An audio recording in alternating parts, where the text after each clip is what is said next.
Hi hello friends, ಎಲ್ರಿಗೆ ಹೇಗಿದ್ದೀರಾ? ಚೆನ್ನಾಗಿದ್ದೀರಾ ಅನ್ಕೋತೀನಿ. ವೆಲ್ಕಮ್ ಟು ಮೈ ಚಾನಲ್ ಖುಷಿ ಕನ್ನಡ ಲಾಗ್ಸ್. ಇವತ್ತು ನಾನು ತುಂಬ ಡಿಫ್ರೆಂಟಾಗಿ ಹಿದ್ಕಿದ ಅವರೆಬೇಳೆ ಮತ್ತು ಪಾಲಕ್ ಸೊಪ್ಪು ಹಾಕಿ ಒಂದು ಪಕೋಡ ಮಾಡ್ತಾಯಿದ್ದೀನಿ. ತುಂಬ ಹೆಲ್ತಿಯಾಗೂ ಇರುತ್ತೆ, ತುಂಬ ಟೇಸ್ಟಿಯಾಗಿ ಕ್ರಿಸ್ಪಿಯಾಗಿ ಇರುತ್ತೆ. ಬನ್ನಿ ಯಾವ ರೀತಿ ಮಾಡೋದು ಅಂತ ನೋಡೋಣ. ಫಸ್ಟ್ಗೆ ಒಂದು ಬೌಲ್ ಇಟ್ಕೊಂಡು ಅದಕ್ಕೆ ನಾನು ತೊಳೆದು ಹೆಚ್ಚಿಟ್ಕೊಂಡಿರೋಂತಹ ಪಾಲಕ್ ಸೊಪ್ಪನ್ನ ಒಂದು ಕಪ್ಪಷ್ಟು ಹಾಕೋತಾ ಇದ್ದೀನಿ. ನಿಮಗೆ ಕ್ವಾಂಟಿಟಿ ಎಷ್ಟು ಬೇಕಾಗಿರುತ್ತೋ ಅಷ್ಟನ್ನು ಹಾಕ್ಕೊಳ್ಳಿ. ಇದಕ್ಕೆ ಉದ್ದಕ್ಕೆ ಕಟ್ ಮಾಡಿ ಇಟ್ಕೊಂಡಿರೋಂತಹ ಈರುಳ್ಳಿನ ಹಾಕೋತಾ ಇದ್ದೀನಿ. ನಾನು ಇದಕ್ಕೆ ಹಿದ್ಕಿದ ಬೇಳೆನ ಒಂದು ಕಪ್ಪಷ್ಟು ತೊಗೋತಾ ಇದ್ದೀನಿ. ನಾನು ಹಸಿಯಾಗಿ ಹಿದ್ಕಿದ ಬೇಳೆನ ಒಂದು ಕಪ್ಪಷ್ಟು ತೊಗೊಂಡು ಹಾಕೋತಾ ಇದ್ದೀನಿ.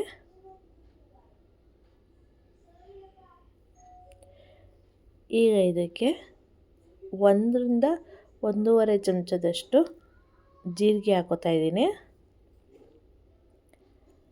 ತುಂಬ ಡಿಫ್ರೆಂಟಾಗೂ ಇರುತ್ತೆ, ತುಂಬ ಕ್ರಿಸ್ಪಿಯಾಗಿ ತುಂಬ ಚೆನ್ನಾಗಿರುತ್ತೆ. ಟೇಸ್ಟ್ ಅಂತೂ ಒಂದ್ಸತಿ ಟ್ರೈ ಮಾಡಿ. ಇದಕ್ಕೆ ಸ್ವಲ್ಪ 1/4 ಟೀ ಸ್ಪೂನಷ್ಟು ಅರಿಶಿಣ ಪುಡಿ ಹಾಕೋತಾ ಇದ್ದೀನಿ.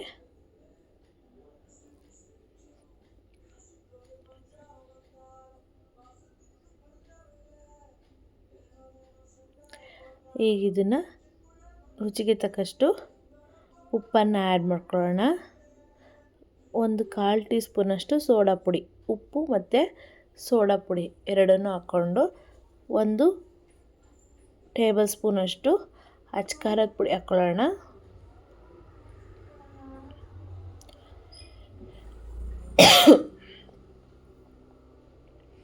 ಈಗ ಅಚ್ಕಾರದ ಪುಡಿ ಹಾಕೊಂಡ ನಂತರ 1ರಿಂದ 1.5 ಚಮಚದಷ್ಟು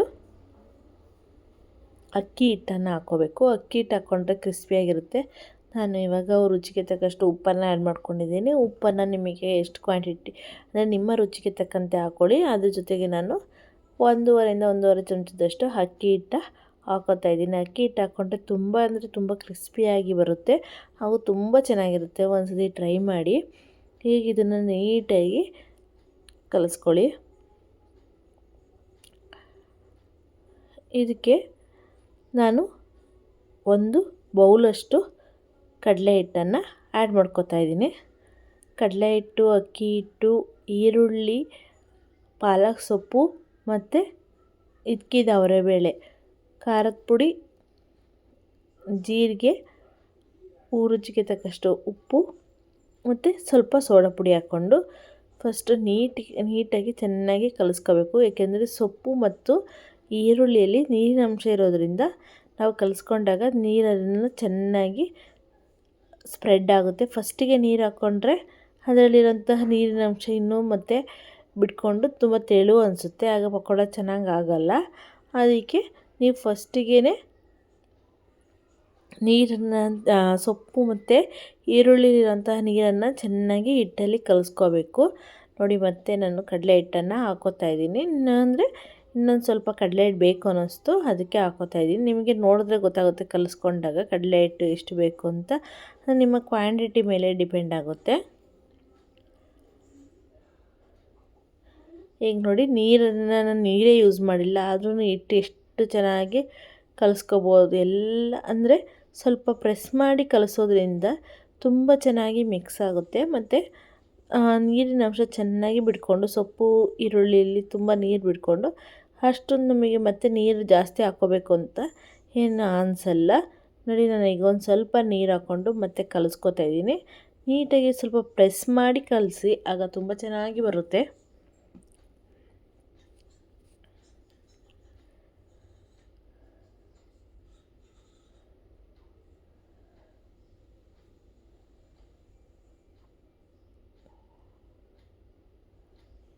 ನೋಡಿ, ಅದಕ್ಕೆ ಬರಬೇಕು. ಪಕೋಡ ಅಂದರೆ ತುಂಬ ನೀರು ಇರಬಾರ್ದು. ಇದು ಸ್ವಲ್ಪ ಗಟ್ಟಿಯಾಗೇ ಇದ್ದರೆ ಚೆನ್ನಾಗಿರುತ್ತೆ. ಅಂದರೆ ಸ್ವಲ್ಪ ನಮಗೆ ಬೇಕಾದಷ್ಟು ಸಾಫ್ಟ್ನೆಸ್ ಇರಬೇಕು. ತುಂಬ ಗಟ್ಟಿನೂ ಬೇಡ, ತುಂಬ ತೆಳುವೂ ಬೇಡ. ಈಗ ಇನ್ನೊಂದು ಸೈಡಲ್ಲಿ ಎಣ್ಣೆನ ಕಾಯ್ಲಿಕ್ಕೆ ಇಟ್ಕೊಳ್ತಿದ್ದೀನಿ. ಒಂದು ಬಾಣಲೆ ಇಟ್ಕೊಂಡು ಅದಕ್ಕೆ ಎಣ್ಣೆನ ಹಾಕೋತಾ ಇದ್ದೀನಿ.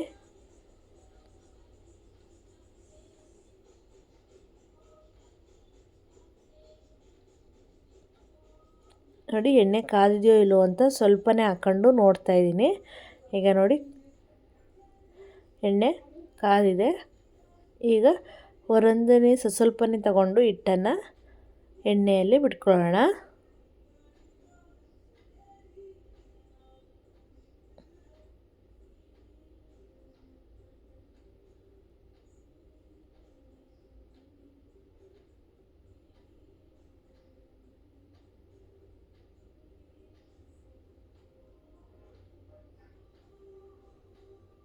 ಈಗ ನೋಡಿ ಎಲ್ಲ ಹಿಟ್ಟನ್ನು ಈ ಥರ ಒಂದೊಂದಾಗಿಯೇ ಬಿಟ್ಕೊಂಡು ಎರಡು ಸೈಡು ಮಗ್ಚ್ಕೊಂಡು ಬೇಯಿಸ್ಕೋಬೇಕು.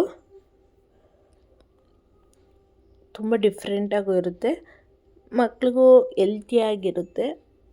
ಬಜ್ಜಿ ತಿಂದು ಓವರ್ ಆಯಿಲ್ಲು ಅಂತ ಇದು ಮಾಡ್ತಾರೆ, ಅಂಥವ್ರಿಗೆಲ್ಲ ಈ ಥರ ನಾವು ಹೆಲ್ತಿಯಾಗಿ ಸೊಪ್ಪು ತರಕಾರಿಗಳನ್ನೆಲ್ಲ ಆ್ಯಡ್ ಮಾಡಿ ಮಾಡೋ ಅಂತ ಇದ್ದರೆ ತುಂಬ ಇಷ್ಟಪಟ್ಟು ತಿಂತಾರೆ, ತುಂಬ ಚೆನ್ನಾಗೂ ಇರುತ್ತೆ.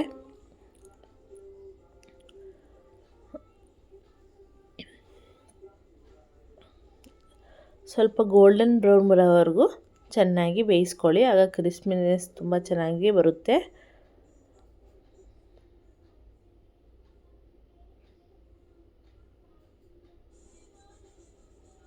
ನೋಡಿ ಈಗ ಆಗಿದೆ, ತೆಕ್ಕೋತಾ ಇದ್ದೀನಿ. ನೋಡಿ ಎಷ್ಟು ಚೆನ್ನಾಗಿ ಬಂದಿದೆ ಅಂತ ನೀವೇ ನೋಡ್ತಾ ಇದ್ದೀರಾ, ತುಂಬ ಚೆನ್ನಾಗಿ ಬಂದಿದೆ. ಒಂದ್ಸತಿ ಟ್ರೈ ಮಾಡಿ. ಹಾಗೆ ನನ್ನ ಚಾನಲ್ನ ಇನ್ನೂ ಯಾರೆಲ್ಲ ಸಬ್ಸ್ಕ್ರೈಬ್ ಆಗದಲೇ ನೋಡ್ತಾ ಇದ್ದೀರಾ, ಪ್ಲೀಸ್ ಸಬ್ಸ್ಕ್ರೈಬ್ ಮಾಡಿ, ಲೈಕ್ ಮಾಡಿ, ಶೇರ್ ಮಾಡಿ, ಕಮೆಂಟ್ ಮಾಡಿ, ಹಾಗೂ ಬೆಲ್ ಐಕಾನ್ನ ಮರಿದಲ್ಲೇ ಪ್ರೆಸ್ ಮಾಡಿ. ನನ್ನ ವಿಡಿಯೋ ನೋಟಿಫಿಕೇಷನ್ ನಿಮಗೆ ಫಸ್ಟೇ ಬಂದು ತಲುಪುತ್ತೆ. ನೋಡಿ ರುಚಿಯಾದ ಪಾಲಕ್ ಅವರೆಬೇಳೆ ಪಕೋಡ ರೆಡಿಯಾಗಿದೆ. ಒಂದ್ಸತಿ ಟ್ರೈ ಮಾಡಿ, ಹೇಗೆ ಬಂದಿದೆ ಅಂತ ಕಮೆಂಟ್ ಮಾಡಿ. Thank you.